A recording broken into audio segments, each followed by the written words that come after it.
അഥവാ ഫ്രൂട്ട്സ് കഴിക്കുന്നത് നമ്മുടെ ആരോഗ്യത്തിന് ഏറ്റവും മികച്ചവയാണെന്ന് നമുക്ക് എല്ലാവർക്കും അറിയാം. എന്നാൽ ഈ ഫ്രൂട്ട്സ് നമ്മൾ കഴിക്കുന്നത് കൊണ്ട് നമുക്ക് എന്തെല്ലാം ഗുണങ്ങൾ ഉണ്ടാകുന്നുണ്ട്, എങ്ങനെയെല്ലാമാണ് ഫ്രൂട്ട്സ് കഴിക്കേണ്ടത്, ഫ്രൂട്ട്സ് കഴിക്കുമ്പോൾ ശ്രദ്ധിക്കേണ്ട കാര്യങ്ങൾ എന്നൊക്കെ അധികം ആളുകൾ ശ്രദ്ധിക്കാറില്ല എന്ന് വേണം പറയാനായിട്ട്. സോ ഞാൻ ഇന്ന് പറയാൻ പോകുന്നത് ഫ്രൂട്ട്സ് കഴിക്കുമ്പോൾ ഉണ്ടാകുന്ന ഗുണങ്ങൾ എന്തൊക്കെയാണ്, അവ കഴിക്കുമ്പോൾ നമ്മൾ ശ്രദ്ധിക്കേണ്ട കാര്യങ്ങൾ എന്തൊക്കെയാണ് എന്നുള്ളതാണ്. സോ നമുക്ക് വീഡിയോയിലേക്ക് പോകാം.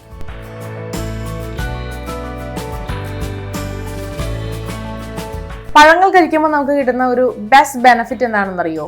വെയിറ്റ് മാനേജ്മെന്റ് ആണ്. അതായത് നമ്മുടെ വെയിറ്റ് ലോസിന് വേണ്ടിയിട്ട് ഒരുപാട് സഹായിക്കുന്നുണ്ട് നമ്മൾ ഫ്രൂട്ട്സ് കഴിക്കുന്നത്. പ്രത്യേകിച്ച് നമുക്കറിയാം ഒട്ടുമിക്ക ഫ്രൂട്ട്സിലും തന്നെ നിറയെ ഫൈബർ അടങ്ങിയിട്ടുണ്ട്, ഒരുപാട് വെള്ളം അടങ്ങിയിട്ടുണ്ട്. അതുപോലെ തന്നെ ഇതിൻ്റെ കാലറീസ് ഒക്കെ, ഒരുപാട് ഫ്രൂട്ട്സിൻ്റെയൊക്കെ കാലറി എന്ന് പറയുന്നത് വളരെ കുറവായിരിക്കും. അതുപോലെ നമുക്ക് ഈ ഒരു പഴങ്ങൾ കഴിച്ചാൽ കിട്ടുന്ന എനർജി ലെവൽ എന്ന് പറയുന്നത് കൂടുതലായിരിക്കും. സോ വെയിറ്റ് മാനേജ്മെൻറ്റിൻ്റെ സമയത്ത് നമുക്ക് വേണ്ട അത്യാവശ്യം കാര്യങ്ങളാണ് ഇവയെല്ലാം തന്നെ. അപ്പോൾ അതൊക്കെ നമുക്ക് ഈ ഒരു ഫ്രൂട്ട്സിൽ നിന്ന് കിട്ടും. അപ്പോൾ തീർച്ചയായിട്ടും നമ്മൾ വെയിറ്റ് ലോസിന് വേണ്ടി ട്രൈ ചെയ്യുന്ന ആളുകളാണെന്നുണ്ടെങ്കിൽ ഫൈബർ കൂടിയ, വാട്ടറിൻ്റെ കണ്ടന്റ് കൂടിയ, കാലറി കുറഞ്ഞിട്ടുള്ള ഫ്രൂട്ട്സ് ചൂസ് ചെയ്യുന്നത് എപ്പോഴും നല്ലതായിരിക്കും. പിന്നെ ഫ്രൂട്ട്സ് കഴിക്കുന്നത് കൊണ്ട് പൊതുവേ ഫൈബറൊക്കെ കൂടിയിട്ടുള്ള ഫ്രൂട്ട്സ് ആണെന്നുണ്ടെങ്കിൽ തീർച്ചയായിട്ടും നമ്മളെ എപ്പോഴും ഫുള്ളാക്കി നിർത്തും പോലെ നമുക്ക് ഫീൽ ചെയ്യും. അങ്ങനെ നമ്മൾ ഓവർ ഈറ്റിംഗ് ചെയ്യുന്നത്, അതായത് അമിതമായിട്ട് ഭക്ഷണം കഴിക്കുന്നത് തടയാനായിട്ട് ഫ്രൂട്ട്സ് സഹായിക്കുന്നുണ്ട്. ഫോർ എക്സാമ്പിൾ പറയുകയാണെന്നുണ്ടെങ്കിൽ നമ്മുടെ കിവി ഉണ്ടല്ലോ, കിവി ഫ്രൂട്ടിൽ ഫൈബറിൻ്റെ കണ്ടന്റ് വളരെ കൂടുതലാണ്, at the same time calorie വളരെ കുറവാണ്. സോ അതുകൊണ്ട് തന്നെ നമ്മൾ കിവിയൊക്കെ കഴിച്ചു കഴിയുകയാണെന്നുണ്ടെങ്കിൽ തീർച്ചയായിട്ടും നമുക്ക് കുറേ നേരത്തേക്ക് വിശക്കാതിരിക്കാനൊക്കെ ആയിട്ട് സഹായിക്കും. ഫ്രൂട്ട്സ് പൊതുവെ ഒരുപാട് പോഷകങ്ങളാൽ സമ്പന്നമായിട്ടുള്ളതാണ്. നമുക്ക് വേണ്ടിയിട്ടുള്ള വൈറ്റമിൻസ്, മിനറൽസ് എല്ലാം ഇതിൽ അടങ്ങിയിട്ടുണ്ട്. ഇപ്പോൾ ഫ്രൂട്ട്സ് കഴിക്കുകയാണെന്നുണ്ടെങ്കിൽ ശരിക്കും നമുക്ക് വേണ്ടിയിട്ടുള്ള ഫൈബർ അടങ്ങിയിട്ടുള്ള ഫ്രൂട്ട്സ് ഉണ്ട്. അതായത് ഫൈബർ അടങ്ങിയിട്ടുള്ള ഫ്രൂട്ട്സ് നമ്മളുടെ വയറ് നിറച്ച് നമ്മൾ ഫുള്ളായ പോലെ ഫീൽ ചെയ്യാനായിട്ട് സഹായിക്കുന്നുണ്ട്. ഫൈബർ റിച്ച് ആയിട്ടുള്ള ഫ്രൂട്ട്സ് കഴിക്കുന്നത് കൊണ്ട് നമുക്ക് കോൺസ്റ്റിപ്പേഷൻ ഉണ്ടാകാതിരിക്കാനായിട്ടും കൃത്യമായ ഡൈജഷൻ നടക്കാനായിട്ടും അത് സഹായിക്കും. അതുപോലെ തന്നെ നമുക്കറിയാം സിട്രസ് വിഭാഗത്തിൽ പെടുന്ന ഫ്രൂട്ട്സ് ഒക്കെ വൈറ്റമിൻ സി ആൽ സമ്പന്നമാണ്. അത് മാത്രമല്ല മറ്റ് ഫ്രൂട്ട്സിലും വൈറ്റമിൻ സി ഉണ്ട്, പക്ഷെ വൈറ്റമിൻ സിയുടെ കണ്ടന്റ് കൂടിയിട്ടുള്ളതാണ് സിട്രസ് ഫ്രൂട്ട്സ്. സ്വാഭാവികമായിട്ടും നമ്മുടെ ഇമ്മ്യൂണിറ്റി ബൂസ്റ്റ് ചെയ്യാനായിട്ട് വൈറ്റമിൻ സി സഹായിക്കും. നമ്മുടെ ചർമ്മത്തിന്റെ ആരോഗ്യം മെച്ചപ്പെടുത്താനായിട്ട് വൈറ്റമിൻ സി സഹായിക്കും. ശരിക്കും നമ്മൾ ഫ്രൂട്ട്സ് കഴിക്കുകയാണെങ്കിൽ നമ്മുടെ ശരീരത്തിന് ആവശ്യമായിട്ടുള്ള ഒരുപാട് പോഷകങ്ങൾ നമുക്ക് അതിൽ നിന്ന് കിട്ടും. ആന്റി ബാക്ടീരിയൽ, ആന്റി വൈറൽ ഗുണങ്ങളും ഫ്രൂട്ട്സിനുണ്ട്. സോ നമ്മുടെ രോഗപ്രതിരോധ ശേഷി മെച്ചപ്പെടുത്താനായിട്ട്, നമുക്കുണ്ടാകുന്ന പലതരത്തിലുള്ള അസുഖങ്ങൾ മാറാനായിട്ട്, വരാതിരിക്കാൻ വേണ്ടിയിട്ടൊക്കെ ഫ്രൂട്ട്സ് സഹായിക്കും. അതുപോലെ തന്നെ നമ്മളിപ്പോൾ നന്നായിട്ട് ബോഡി ഹൈഡ്രേറ്റഡ് ആക്കി വെക്കണം എന്നുണ്ടെങ്കിൽ നമ്മളെപ്പോഴും വെള്ളം മാത്രം കുടിച്ചാൽ പോരാ, ഫ്രൂട്ട്സ് കൂടെ കഴിക്കണം. ഫ്രൂട്ട്സിലും ധാരാളം വെള്ളം അടങ്ങിയിട്ടുണ്ട്.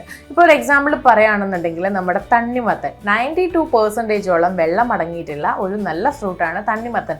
തണ്ണിമത്തൻ കഴിക്കുന്നത് നമ്മളെ നന്നായിട്ട് ഹൈഡ്രേറ്റഡ് ആക്കി നിർത്തും. നമ്മളിപ്പോൾ ഒരു വേനൽക്കാലത്തൊക്കെ ആണെന്നുണ്ടെങ്കിൽ കൂടുതൽ ഫ്രൂട്ട്സ് കഴിക്കുന്നത് നമ്മുടെ ശരീരത്തിനെ ഹൈഡ്രേറ്റഡ് ആക്കി നിർത്താനായിട്ട് സഹായിക്കും. അപ്പോൾ ഇത്രയേറെ ഗുണങ്ങളുണ്ട്. ഇത് മാത്രമല്ല കേട്ടോ, ഒരുപാട് ഗുണങ്ങളുണ്ട്.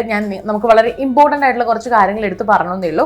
ഇനി നമ്മൾ ശ്രദ്ധിക്കേണ്ട കുറച്ച് കാര്യങ്ങളുണ്ട് ഈ ഫ്രൂട്ട്സ് കഴിക്കുമ്പോൾ. ചില ഫ്രൂട്ട്സിൽ അതിൻ്റെ തൊലിക്കായിരിക്കും ഏറ്റവും കൂടുതൽ വൈറ്റമിൻസും മിനറൽസും പോഷകങ്ങളും ഒക്കെ അടങ്ങിയിട്ടുള്ളത്. പക്ഷെ നമ്മൾ തൊലി കഴിക്കാറില്ല, അത് കളയാറാണ് പതിവ്. അത്തരത്തിലുള്ള ഫ്രൂട്ട്സിൻ്റെ ഒക്കെ തൊലിയോടുകൂടി കഴിക്കാനായിട്ട് നമ്മൾ ശ്രദ്ധിക്കണം. പ്രത്യേകിച്ച് ആപ്പിൾ പോലുള്ള ഫ്രൂട്ടിൻ്റെ ഒക്കെ ഏറ്റവും ഗുണങ്ങൾ അടങ്ങിയിട്ടുള്ള തൊലിയാണ്. പിന്നെ നമ്മൾ എന്തുകൊണ്ടാണ് ഇപ്പോഴത്തെ ഈ ഒരു കാലത്ത് തൊലിയൊന്നും യൂസ് ചെയ്യാത്തതെന്ന് വെച്ച് കഴിഞ്ഞിട്ടുണ്ടെങ്കിൽ അതിൽ ഒരുപാട് കെമിക്കലൊക്കെ അടിച്ച് വന്നിട്ടുണ്ടാവും. അതുകൊണ്ട് നമുക്ക് അത് കഴിക്കാനുള്ള ഒരു പേടി കൊണ്ടാണ് നമ്മൾ പലപ്പോഴും അങ്ങനെ കഴിക്കാതിരിക്കുന്നത്. പക്ഷേ നമുക്ക് കെമിക്കലൊന്നും ഇല്ലാത്ത രീതിയിൽ നല്ല രീതിയിൽ വൃത്തിയാക്കി എടുത്ത് കഴിക്കാൻ പറ്റുകയാണെന്നുണ്ടെങ്കിൽ അത് വളരെ നല്ലതായിരിക്കും. ഇനി നമ്മൾ അതുപോലെ ശ്രദ്ധിക്കേണ്ട ഒരു കാര്യമുണ്ട്. നമ്മുടെ ഫ്രൂട്ട്സ് കഴിക്കുന്ന സമയത്ത് പല ആളുകൾക്കും അത് ജ്യൂസ് ആയിട്ടോ അല്ലെങ്കിൽ സ്മൂതി ആയിട്ടോ ഒക്കെ കുടിക്കാനായിരിക്കും ഇഷ്ടം. പക്ഷേ ഒരു ഫ്രൂട്ടിൻ്റെ ഗുണങ്ങൾ അങ്ങനെ തന്നെ നമുക്ക് കിട്ടണം എന്നുണ്ടെങ്കിൽ അതെങ്ങനെയാണോ ഉള്ളത് അങ്ങനെ തന്നെ നമ്മൾ കഴിക്കുക എന്നുള്ളതാണ്. ഇപ്പോൾ മാമ്പഴമാണെങ്കിലും അതുപോലെ പേരയ്ക്കയാണെങ്കിലും ആപ്പിൾ ആണെങ്കിലും ഒക്കെ അരിഞ്ഞ് കഴിക്കുന്ന ആളുകളുണ്ട്. അരിഞ്ഞ് കഴിക്കുന്നതിലും നല്ലത് നമ്മളത് അങ്ങനെ ഇരിക്കുന്നത് നമ്മൾ ആ മുഴുവനോട് കൂടി തന്നെ പതുക്കെ കഴിച്ച് ഇറക്കാനായിട്ട് ശ്രമിക്കുക. അല്ലാന്നുണ്ടെങ്കിൽ നമുക്കതിൻ്റെ മുഴുവൻ ഗുണങ്ങളും കിട്ടിയെന്ന് വരില്ല. അതുപോലെ ഈ ഫ്രൂട്ട്സ് നമ്മൾ സ്മൂതിയൊക്കെ ആക്കുന്ന സമയത്ത് അതിനകത്തുള്ള ഫൈബർ കണ്ടന്റ് കുറയാനുള്ള സാധ്യത കൂടുതലാണ്. അതുകൊണ്ട് നമുക്ക് ആവശ്യത്തിന് ഫൈബർ ശരീരത്തിൽ എത്തില്ല. ഫൈബർ കണ്ടന്റ് മുഴുവൻ എത്തണമെന്നുണ്ടെങ്കിൽ നമ്മൾ ആ ഫ്രൂട്ട്സ് അങ്ങനെ തന്നെ കഴിക്കുകയാണ് എപ്പോഴും ചെയ്യേണ്ടത്. അതുപോലെ നമ്മൾ ശ്രദ്ധിക്കേണ്ട കാര്യം മുറിച്ചതിന് ശേഷം ഫ്രൂട്ട്സ് കഴുകാതിരിക്കുക. കാരണം അതിനകത്തുള്ള പല ന്യൂട്രിയൻസും പോകാനുള്ള സാധ്യത വളരെ കൂടുതലാണ്. അതുകൊണ്ട് ഫ്രൂട്ട്സ് മുറിച്ച ശേഷം കഴുകാതിരിക്കുക, മുറിക്കുന്നതിന് മുൻപ് വൃത്തിയായിട്ട് കഴുകുക. ഫ്രൂട്ട് സാലഡ് കഴിക്കാൻ ഇഷ്ടമുള്ള ആളുകളായിരിക്കും, പക്ഷെ ഫ്രൂട്ട് സാലഡ് കഴിക്കുന്ന സമയത്ത് എല്ലാ ഫ്രൂട്ട്സും ഒരുമിച്ച് കഴിക്കുന്നത് ചിലപ്പോൾ ശരിയായെന്ന് വരില്ല. കാരണം സിട്രസ് ഫ്രൂട്ട്സും അതുപോലെ സ്വീറ്റ് ആയിട്ടുള്ള മറ്റ് ഫ്രൂട്ട്സും ഉണ്ടല്ലോ, മറ്റ് ഫ്രൂട്ട്സും കൂടെ മിക്സ് ആക്കി കഴിക്കുന്നത് നമ്മുടെ ഡൈജഷൻ അത്ര നല്ലതായിരിക്കില്ല. സിട്രസ് ഫ്രൂട്ട്സ് കഴിക്കുമ്പോൾ 1 or 2 സിട്രസ് ഫ്രൂട്ട്സും, സ്വീറ്റ് ആയിട്ടുള്ള എന്തെങ്കിലും കഴിക്കുമ്പോൾ, മറ്റ് ഫ്രൂട്ട്സുകൾ എന്തെങ്കിലും കഴിക്കുമ്പോൾ അത് 1 or 2 ഒരുമിച്ചും കഴിക്കാനായിട്ട്, അല്ലെങ്കിൽ അങ്ങനെ ഒരു കോംബോ ആയിട്ട് കഴിക്കാനായിട്ട് ശ്രദ്ധിക്കുക. ഒരുപാട് വെറൈറ്റി ഓഫ് ഫ്രൂട്ട്സ് ഒരുമിച്ച് കഴിക്കുന്നത് കൊണ്ട് നമുക്ക് ചിലപ്പോൾ ദഹന സംബന്ധമായിട്ടുള്ള ഇഷ്യൂസ് ഉണ്ടായേക്കാം. അങ്ങനെ എപ്പോഴും ഉണ്ടാവുന്നതല്ല, പക്ഷെ ഉണ്ടാകാനുള്ള സാധ്യതയുണ്ട് എന്നാണ് പറയുന്നത്. അതുകൊണ്ട് നമുക്ക് എപ്പോഴും ഫ്രൂട്ട്സ് കഴിക്കുമ്പോഴും ശ്രദ്ധിക്കാം. നമ്മൾ ഫ്രൂട്ട്സിൽ കഴിക്കുന്നതിന് മുൻപായിട്ട് ചാറ്റ്സും മസാലയും ഉപ്പും ഒക്കെ വിതറിയിട്ട് കഴിക്കുന്ന ആളുകളുണ്ട്. അതൊട്ടും നല്ലതല്ല. നമ്മുടെ ഫ്രൂട്ട്സിൻ്റെ ഉള്ളിലുള്ള വെള്ളം മുഴുവൻ പോകാനുള്ള, നിങ്ങൾ കണ്ടിട്ടുണ്ടാകും ഫ്രൂട്ട്സിൽ ഉപ്പൊക്കെ ഇട്ട് കഴിഞ്ഞിട്ട് അതിൻ്റെ അടിയിൽ കുറേ വെള്ളം കിടക്കുന്നത്. ആ വെള്ളത്തിൽ ശരിക്കും നമ്മുടെ ഈ ഫ്രൂട്ട്സിൻ്റെ അകത്തുള്ള പോഷകങ്ങൾ മുഴുവൻ ഉണ്ടാകും, അത് മുഴുവൻ നമ്മുടെ അതിൽ നിന്ന് പോവും.